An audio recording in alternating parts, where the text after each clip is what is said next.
What if I told you the way you've been communicating all this time is completely wrong? Well, after doing over 400 speeches and having helped many others become better speakers too, I can confirm this to be true. So in this video, I'm going to show you a way to dramatically improve your communication skills so that anytime you open your mouth on stage, you have members of the audience queuing up to praise you for how impactful your speech was. Oh, and did I mention it's also going to allow you to maximize your impact, influence, and income as a public speaker?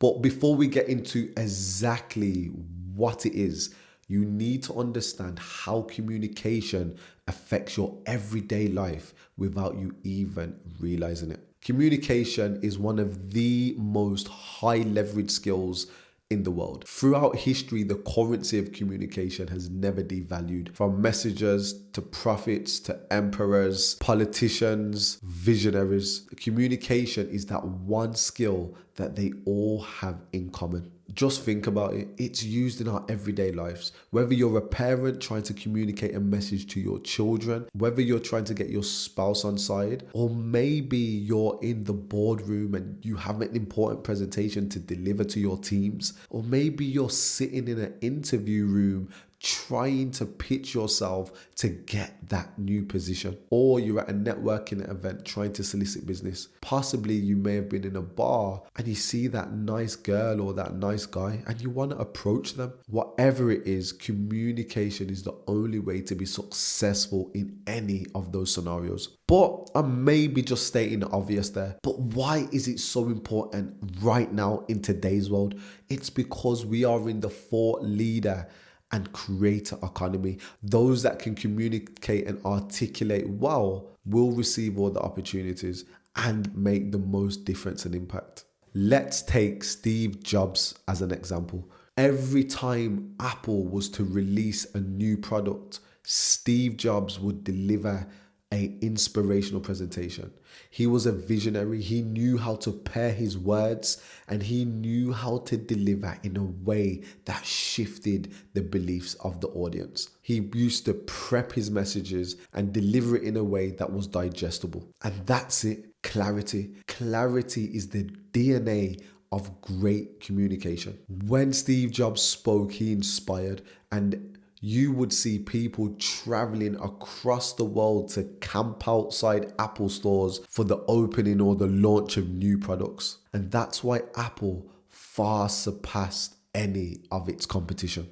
Now, let me tell you about some of the consequences of having bad communication. Missed job opportunities, missed business partnerships, not being able to motivate your employees or staff or teams, lack of credibility in the workplace, lack of personal relationships, breakdown in marriage, can't communicate effectively with your children, can't build friendships, can't build new social circles, and the list goes on and on and on. Now, I'm not here to be negative. I'm here to make a change. What I'm about to share with you is an absolute game changer when it comes to becoming a better communicator. It's the very thing that separates an average boring speaker from a world-class impactful communicator. And let me let you in on a secret. It's what all successful elite communicators use. Now, I remember when I first started public speaking, I used to emulate all the American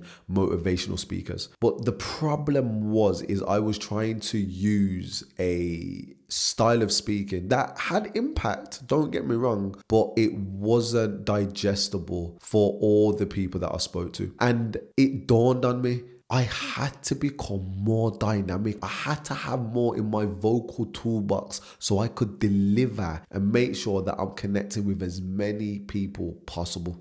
Now, what I want to share with you today are vocal archetypes. Vocal archetypes are profiles that you use to change the state, change the energy, change the delivery, and the dynamic sound of your speech. Vocal archetypes is the lifeblood of a great speech. It's so you don't become flat and monotone, just like that ECG machine that tracks your heart. When it's beating healthily, it's going up and down, and you can see amazing dynamic patterns. When it's dead, when it's not working, you have a straight line. So don't let that be your speech. Now, each archetype that I'm about to go through requires a different state. And as I go through them, you will start to identify what energy and state that you need to be in. Now, the first archetype is important. And the reason it's important because it's what gets people excited. It's what gets the brain engaged. It's the very thing that inspires people to action. And if you don't use this archetype, your speeches can become unseasoned, where there's no spice, there's no flavor to it. So the first archetype is what I call the valiant. Now, when you think of the valiant, I want you to think of the motivational speaker. Think of Tony Robbins, Les Brown, Eric Thomas. These speakers and this archetype, it speaks in a tone that's got high energy, loud, short, it's punchy, it gets louder as it goes on, and it's calling people to action. It's holding people accountable of where they are and pushing them to where they need to go. When you look at the vocal wave pattern of the valiant, you can see that it's very punchy. There's not much pauses in between, and it just keeps rising. Now, this is my default archetype, but as I said previously, we don't just want to stay in one. Now, this vocal archetype is used if you want to come across like an authority. You want to come across as somebody that has depth of understanding, reasoning, and knowledge. It has a resonance like no other. And when you are in this archetype, you deliver in a calm, collective manner. By not using this archetype, you are missing a trick because your message won't land as it should. This vocal archetype is called the sage. The sage is the carrier of truth, the wise one. When you think of characters, I want you to think of Morgan Freeman. Whenever Morgan Freeman is in a film and he speaks, you listen. That's because his tone is so resonant and he just has that aura. Let me tell you about a voice. Not this voice, but the one inside. The one that whispers. It tells me what's right and what's not. When to leave. Think about Morpheus in The Matrix, Gandalf in Lord of the Rings, or Mr. Miyagi in Karate Kid. They are all teachers and they lead from the front. So when you look at the vocal wave pattern of the sage, as you can see, there's a balanced pattern. There's highs and there's lows. But as you can see, on the top of every high, there's a pause. At the bottom of every low, there's a pause. So it sounds as though when you speak, you are speaking to deliver an important message. And every time that message gets received in this archetype, it has a lasting impact. Now, the first two archetypes are important, but number 3 is probably one of the most important archetypes, but the most underused archetype by speakers. And that's because this archetype, most speakers try to avoid.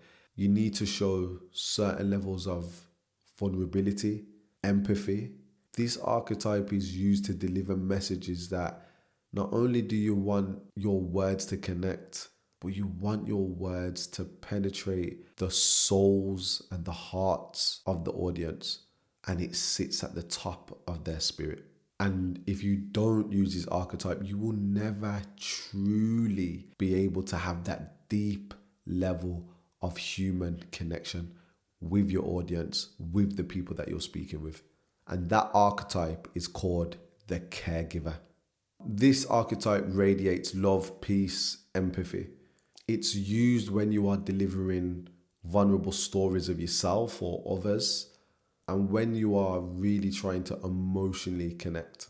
Now, the way you can get into this archetype quite quickly is one, changing the state. And the way you change the state is by slowing the rate of speed, almost whispering, and using long pauses. Because when you pause and have that silence, you make an impact.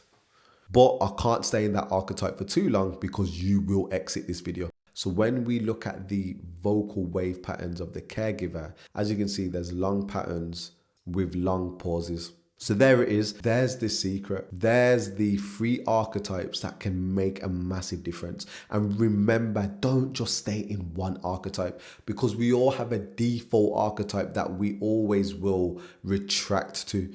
But don't just use one, because even if you use one, it still will be classed as monotone. You need to be able to use all 3 archetypes when speaking, especially on stage, to keep the brain always guessing, engaged, and excited for what's next. Using all 3 archetypes will make you a dynamic speaker and a speaker that everyone wants to listen to. But let's address the elephant in the room. Speaking to an audience of 10, 100, or even 1,000 people is no walk in the park. And I know that because one of my first gigs, I was so anxious, I couldn't get my legs to stop physically shaking. So watch this video where I will show you the system that took me from nervous wreck to a calm, collected, confident, and composed speaker.